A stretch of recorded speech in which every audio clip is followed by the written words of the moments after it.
بسم اللہ الرحمن الرحیم۔ میں ہوں حکیم افتخار حسن ڈرائیونڈی اور آج میں بایو فلاک فش فارمنگ میں ابھی تک لوگوں کا جو سرمایہ برباد ہوا ہے اس سے آگاہ کرنا چاہتا ہوں کہ اس کام میں کیسے آپ نے بچنا ہے۔ بایو فلاک فش فارمنگ میں سرمایہ کی بربادی ہے۔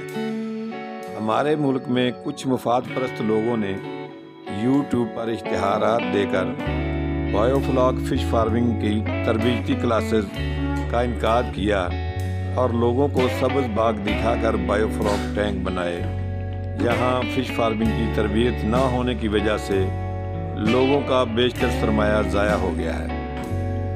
یہ صرف 2 روزہ تربیتی کلاسز صرف سرمایہ لیتی ہیں اور اس کاروبار میں آنے والے نئے لوگوں نے بہت کم عرصے میں اپنا سارا سرمایہ ضائع کر دیا ہے۔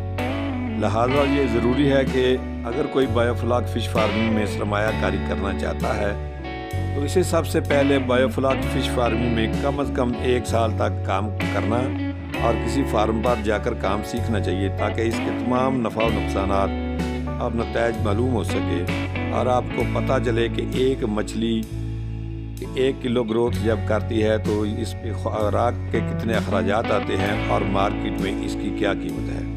بس نئے کام شروع کرنے والے کسی ٹریننگ سے اپنا سرمایہ برباد نہ کریں۔